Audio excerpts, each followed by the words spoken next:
those of you who don't know, I have been involved in youth ministry my entire life.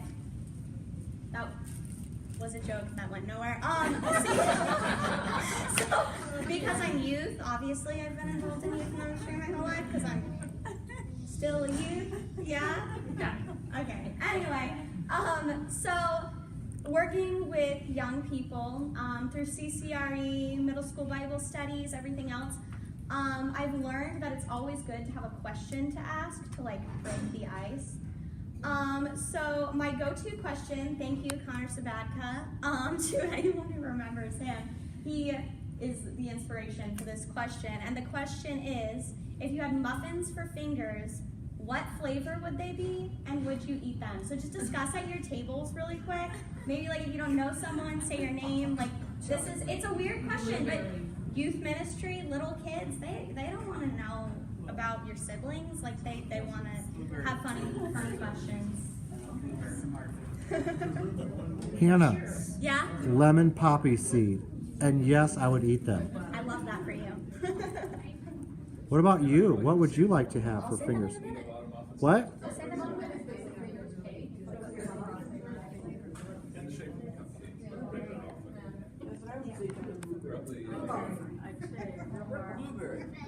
Rhubarb.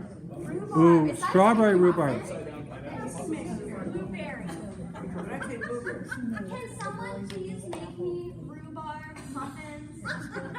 With strawberries. I'll give you my phone number. Like I'll help you make them. We could have like a baking day. Like I feel like that would be good. I think there's a rhubarb bush in my backyard, isn't there? We have 3. I don't think they're bushes. I think they're plants. Oh, whatever. We can get them from my yard. Fresh rhubarb. I got rhubarb. My great grandma made a really, really great strawberry rhubarb pie.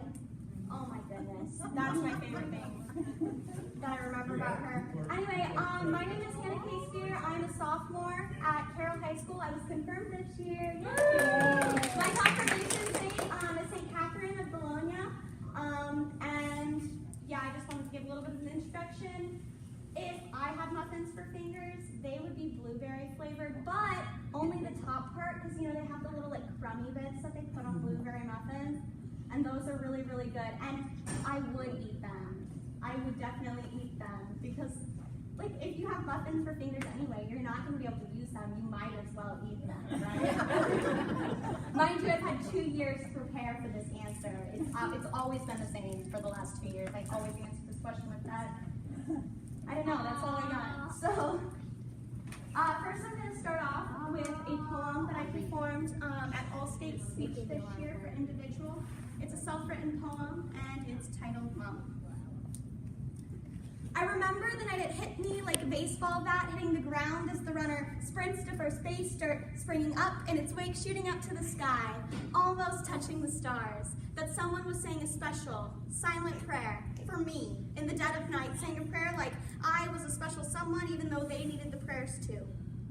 And I remember when my mama told me there were secret someones writing letters to God about me like a secret lover and a soldier, a promise kept, and I learned all of you were fighting the battle for me too. Mama taught me that I am the princess of a king. And she told me of the Prince of Peace and how he came and died for me, died like a slave. He was so much more than a fairy tale. And my mama, she gave me a book. I captured every word like a hook, and she read to me about stories of the promise of the Savior and him rising from the dead and conquering sin and death. And I remember looking up at Mama with my baby blue eyes and asking her why. Why would a prince do all that for someone like me? The answer wasn't quite direct, at least not enough for my small mind and baby blue eyes, but I had a childlike faith. We all did at one point. And I listened to my mom. She told me that the war was won. I didn't even see that there was fighting on every street corner from my heart.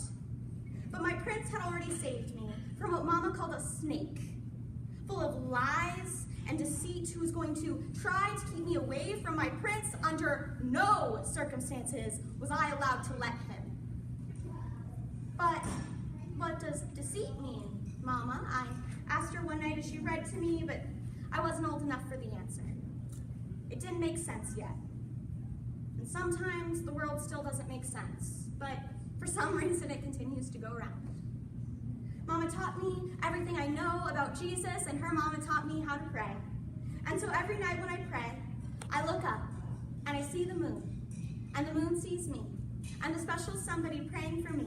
And I kneel down by my bed, and I bow my head, and just like Grandma taught me, I thank God for Mama, and my Prince of Peace, and my special someone. And I ask God to give me a slice of life in the form of apple pie, the kind with the wavy crust that was aesthetically pleasing enough for Grandma. My entire life, she has always wanted everything to look pretty. And on the nights that life feels a little hard, I ask God to give me a slice of life like my mother, because if I had one like that, then life would be just a little bit less unbearable. It's unbearable because I'm not home yet, but someday. And I pray on the nights when I want to go home sooner than others and see my prince, and I look at that lunar beauty, the circling satellite, and I see his face, the man on the moon, telling me not yet. Not yet, Hannah. And on the nights I want to go home sooner than others, sometimes I start to fret, and yeah, sometimes I cry a little. That's only natural. And I beg my God to see me. Mama told me that he will never leave me, even when I feel alone. But there I sit, crying tears from eyes, baby blue like the sky, tears like raindrops, raindrops from the ocean, eyes blue like ocean waves in a raging storm, so much emotion, broken. We're all a little bit broken, don't you think? But my prince, he fixes me. Mama told me that God won't give you anything that you can't handle. And sometimes you handle it by letting Jesus take the wheel one time. I read on a church sign as my uncle drove me in his little black car, so fine. If Jesus is your co-pilot, it's time to switch seats. My uncle laughed as he drove, both hands on the steering wheel. He said he would rather stay in control. He didn't get it. It didn't make sense to him. And every night since then I prayed for him too. Because I do get it. Jesus, take the seat. Red light, Chinese fire drill. I think I would rather sit passenger side because I've never been a very good driver, especially in this raging storm that is my emotion. I'm hoping Jesus is my hope. If you don't believe me, just ask my mama.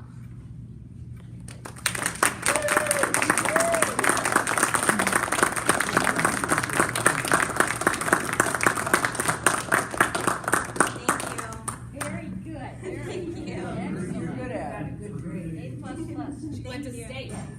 All state. So just yesterday, my speech coach, he called me into his room out of nowhere. I thought I was in trouble. And when I get called in, he hands me this black binder filled with that poem in it. See, every time that I would perform, I went up with my black binder and I flipped the pages and I gave this poem. And I asked him, I said, how did you get this? And he says to me, well, it was in my mailbox. I said, well, how was it? That doesn't make sense. How would it get into your mailbox? And then I remembered this story. So a few weeks ago, my mom and I were going to my speech and awards ceremony at the high school. That was the same day I got inducted into the Thespian Society, for those of you who were talking to me about that earlier. And my mom was convinced that I had to give my poem at this thing, because when I used to go to Kemper, that was a thing. Everyone who went to Allstate, they did their performance at Speech and Awards. They don't do that at Carroll, by the way, we found that out. So I gave my mom the binder and I said to her, you hold this for me, like while I go up there, you hold it, you're in charge. And she says, okay, no problem. And then we're driving home, we pull in, and my mom says to me, oh, dang it. And I said, what is it? She says, I forgot the binder. It's somewhere in the auditorium. And I think, well, no big deal. It's fine. I've got like 12 more copies, you know? Like, it'll be okay. It's fine that I don't have this one specific copy. And fast forward, obviously I completely forgot about it. And my coach finds this poem. How did it end up in his mailbox of all places? And it reminded me that God works in the most mysterious ways. Do you ever have that happen where it's just like 1 second, you're living your life, everything's completely fine, and then just this little thing happens that seems a little bit irrelevant, but it's God speaking to you, and you might not even notice it right away. I just think it's really crazy the way that these things happen, and sometimes it just seems so small. Here's another example of this. When Carly Meitzner was our youth director here, she started this little women's group. And I would go in every single week, we'd do our thing, and it was at the beginning of the year, and she showed us this website. And I remember it was right up here, I sat right there. And she shows this website to us, and she has us get it out on our phones, and she says, okay, click the button. It generates a random saint for you. And she said, that's your saint for the year. Whoever you get, you pray to them every single day. Somehow, in some way, you need this saint. His name is Saint Rene Goupil. He is one of the very first North American martyrs. Meant absolutely nothing to me. He died by a tomahawk to the head. That's pretty violent. He's the patron saint of people who are going under anesthesia and people who are experiencing surgery. Just a few months later, my mom went into surgery. She had a stomach surgery. It wasn't like, it was an elective. It helped her lose weight, and you guys have seen how great she looks. I mean, my mom, she looks pretty good. And I prayed to this saint. And I just think that's absolutely insane, that this coded mechanism, just ones and zeros, randomly generated the saint that I needed. That's God. And I'm sure you can all come up with examples like that in your own life. So I guess the first thing I want you guys to discuss in your group is discuss some little things like that in your life where God just made himself known. Take a few minutes.